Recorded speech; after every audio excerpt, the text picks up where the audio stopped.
এইমাত্র পাওয়া খবর, এবার শাকিব খানের সিনেমা নিয়ে প্রশ্ন তুললেন ছোট পর্দার অভিনেত্রী দীপা খন্দকার এবং শাকিবের উপর ক্ষোভ প্রকাশ করে মিডিয়ার সামনে অনেক বড় তথ্য দিলেন এই অভিনেত্রী।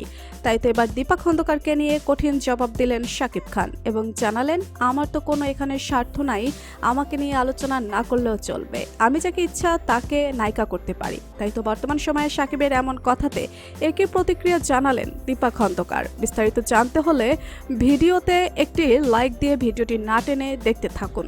ইতিমধ্যে শাকিবকে নিয়ে দীপা খন্দকার এবং সাক্ষাৎকারে বলেন, বাংলাদেশে কি নায়িকার অভাব পড়েছে নাকি তাদেরকে চোখে পড়ে না?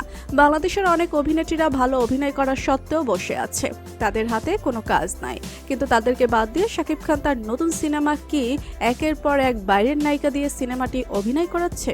এটা কেমন দেখা যায়? ঈদ মানেই শাকিব খানের সিনেমা, এটা যেন টিকে থাকা ইন্ডাস্ট্রির অপরিহার্য নিয়ম হয়ে গেছে। আগামী ঈদেও নতুন সিনেমা নিয়ে হাজির হবেন শাকিব খান, সিনেমার নামও ঠিক হয়ে গেছে।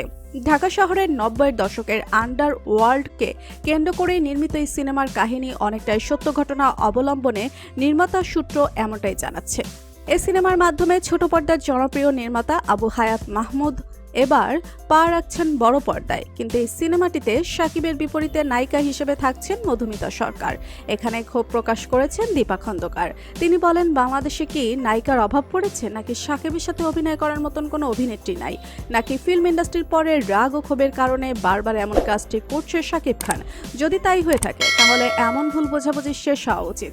পরবর্তীতে দীপা খন্দকারের এমন বক্তব্য নিয়ে শাকিব খান বলেন, আমাকে যখন ফিল্ম ইন্ডাস্ট্রি থেকে আজীবনের জন্য বহিষ্কার করা হয়েছিল তখন কি এ সমস্ত কথা মনে ছিল না? সেই সমস্ত পরিচালক ও অভিনেত্রীদের এমনকি তারা আমাকে নিয়ে আর কখনো সিনেমা করবে না বলে একটি চক্রান্ত তৈরি করেছিল, কিন্তু আমি আমার জায়গা থেকে এসব চক্রান্ত রুখে দিয়েছি। আমি তাদের সাথে সিনেমা না করলেও আমার সিনেমা থেমে নেই, আমার সিনেমা এখন দেশ সহ দেশের বাইরে মুক্তি পাচ্ছে। তবে কেন এখন তাদের এমন মন্তব্য? শাকিব খান আরও বলেন, কেউ কারোর জন্য থেমে থাকে না, সে তার নিজের গতিতে এগিয়ে চলে। অনেকেই ভেবেছিল শাকিবের ক্যারিয়ার হয়তোবা এখানেই শেষ, কিন্তু আমি কখনো তাদের ওই চাপকে অপেক্ষা করে থেমে থাকেনি। তবে কেন আজ তাদের এমন আমাকে দেখে জ্বলছে? শাকিব খান আরও বলেন, আমি ইচ্ছা করলে অনেক অভিনেত্রীকে এখন তৈরি করতে পারি, এমনকি প্রতিনিয়ত তৈরি করেও যাচ্ছি, এমনকি ভবিষ্যতেও করব, কিন্তু তাদেরকে আমি কখনো সুযোগ দেব না যারা আমাকে নিয়ে এমন নোংরা রাজনীতি করেছে, যাকে আমি সিনেমা না করতে পারি। বর্তমান সময়ে শাকিবকে নিয়ে দীপা খন্দকারের এমন মন্তব্য রীতিমতো হইচই পড়েছে মিডিয়া পাড়াতে। তো বন্ধুরা, শাকিবকে নিয়ে দীপা খন্দকারের এমন মন্তব্যে শাকিবের এমন প্রতিক্রিয়ায় আপনাদের মতামত কি? আর আপনারা কি চান শাকিব খান বাংলাদেশের অভিনেত্রীদেরকে সিনেমা করুক? এ বিষয় নিয়ে আপনাদের মতামত কমেন্টস করে অবশ্যই জানাবেন আমাদেরকে।